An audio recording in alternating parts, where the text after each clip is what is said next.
Hello everyone, welcome back to my channel. ఈరోజు నేను HR analytics dashboard గురించి explain చేస్తున్నాను. సో ఇది ఈ హెచ్ఆర్ అనలిటిక్స్ డాష్బోర్డ్ అనేది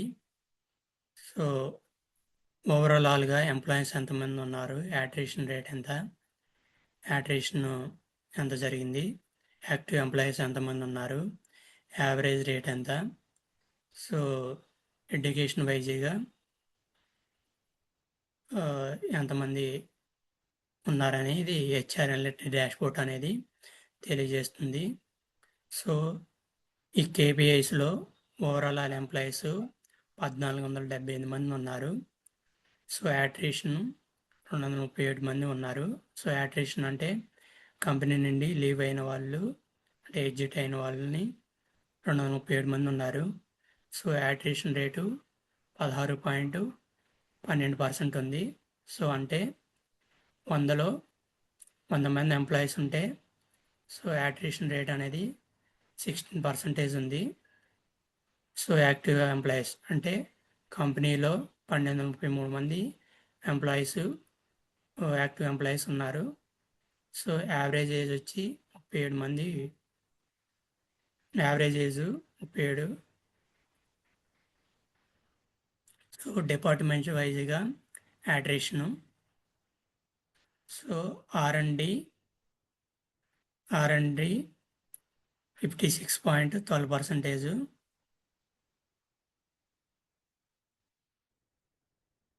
హెచ్ఆర్ అనేది 5% మంది ఉన్నారు. సో సేల్స్ 38.82% సేల్స్ వాళ్ళు ఉన్నారు. సో ఆర్&డి యాట్రిషన్ రేట్ అనేది చాలా ఎక్కువగా ఉంది. అంటే ఆర్&డి పర్సంటేజ్ 56.12. సో ఆర్&డి డిపార్ట్మెంట్ ఆర్&డి యాట్రిషన్ అనేది డిపార్ట్మెంట్ వైజ్ యాట్రిషన్ అనేది చాలా ఎక్కువగా ఉంది. So number of employees by age group, employees వైజ్గా ఏజ్ గ్రూప్ అనేది ఇక్కడ బార్ చార్ట్లో చూస్తున్నాము. సో డిపార్ట్మెంట్ వైజ్గా యాట్రిషన్ అనేది మనం క్లియర్గా పై చార్ట్లో చూసాము. So number of employees by age group అనేది స్టాగర్డ్ కాలం చార్ట్లో ఇక్కడ చూపిస్తున్నాము. సో ఈ స్టాగర్డ్ కాలం చార్ట్లో అండర్ 25 నుంచి ఓవర్ 55 వరకు ఎంప్లాయీస్ వైజ్గా ఏజ్ గ్రూప్ అనేది ఉంది.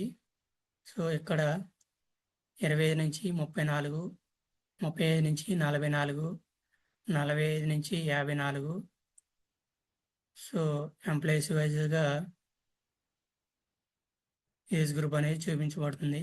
సో 25 నుంచి 34, 35 నుంచి 44 మధ్య ఏజ్ ఉన్న వాళ్ళ ఎంప్లాయీస్ అనేవాళ్ళు ఈ ఏజ్ గ్రూప్ వాళ్ళు చాలా ఎక్కువగా ఉన్నారు. సో ఈ టేబుల్ అనేది జాబ్ సాటిస్ఫాక్షన్ రేట్ని చూపిస్తుంది. రేటింగు 1 నుంచి జాబ్ సాటిస్ఫాక్షన్ రేట్ అనేది 1 నుంచి 4 వరకు చూపించబడుతుంది. సో జాబ్ రోల్స్ అనేవి health care representative, human resources, laboratory technician, manager, manufacturing director, research director, research scientist, sales executive, sales representative. So rating job satisfaction rating 1 అంటే లో satisfaction job rate అని, rating 4 అంటే job satisfaction rate అనేది comparative high rating analysis అని చెప్పవచ్చు. So education field వైజ్గా యాట్రిషన్ అనేది ఇక్కడ స్టాక్డ్ బార్ చార్ట్లో చూపించబడుతుంది. సో ఎడ్యుకేషన్స్ వచ్చేసి life sciences, medical, marketing, technical degree, other, human resources. So ఇక్కడ లైఫ్ సైన్సెస్ వచ్చి 89% చూపిస్తుంది, మెడికల్ 63% చూపిస్తుంది, మార్కెటింగ్ 35% చూపిస్తుంది, టెక్నికల్ డిగ్రీ 32% చూపిస్తుంది, అదర్స్ అనేవాళ్ళు 11 మంది ఉన్నారు, హ్యూమన్ రిసోర్స్ వాళ్ళు 7 ఉన్నారు. సో ఇక్కడ ఎడ్యుకేషన్ వైజ్గా యాడ్రేషన్ చూసుకున్నట్టయితే సో 89 మంది ఉన్నారు.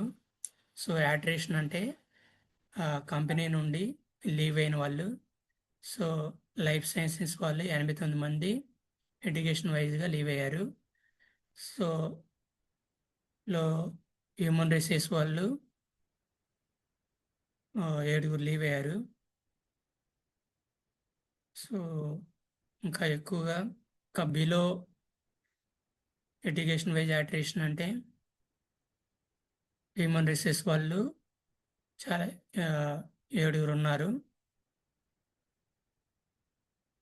సో ఇక్కడ ఈ 5 చార్ట్స్ అనేవి ఏజ్ గ్రూప్గా యాట్రిషన్ రేట్ అనేది ఇక్కడ క్లియర్గా చూపించబడింది.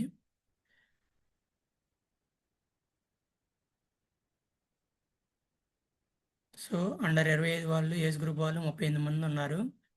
20 నుంచి 34 మంది యాట్రిషన్ రేట్ అనేది 112 మంది ఉన్నారు. 35 నుంచి 44 మంది 35 నుంచి 44 ఏజ్ గ్రూప్ వాళ్ళు యాట్రిషన్ రేట్ అనేది 54 ఉంది. 45 నుంచి 54 ఏజ్ ఉన్న యాట్రిషన్ రేట్ అనేది 25 మంది ఉన్నారు. ఎబో 55 ఏజ్ ఉన్న వాళ్ళు 11 మంది ఉన్నారు.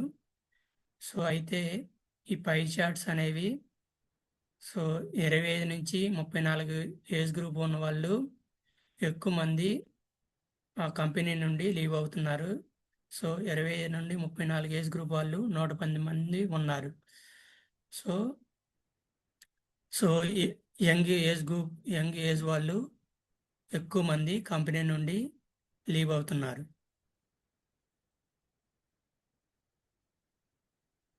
సో 35 నుండి 44 వయసు వాళ్ళు 51 మంది ఉన్నారు. సో అంటే ఎక్కువ ఏజ్ గ్రూప్ ఉన్న వాళ్ళు కంపెనీ నుండి లీవ్ అవ్వట్లేదు. సో కాబట్టి హెచ్ఆర్ అనలిటిక్స్ వాళ్ళు సో కంపెనీ గ్రోత్ని కెరీర్ కాంపరేటివ్ అనాలిసిస్ని చాలా క్లియర్గా అర్థం చేసుకోవాలి. సో ఈ హెచ్ఆర్ అనలిటిక్స్ డాష్బోర్డ్ అనేది మనకి ఖచ్చితంగా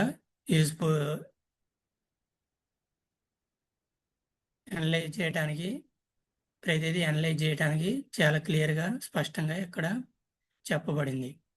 సో ఈ హెచ్ఆర్ అనలిటిక్స్ డాష్బోర్డ్ ప్రతి ఒక్క పవర్ బిఐ పర్సన్కి యూజ్ అవుతుంది. Thank you.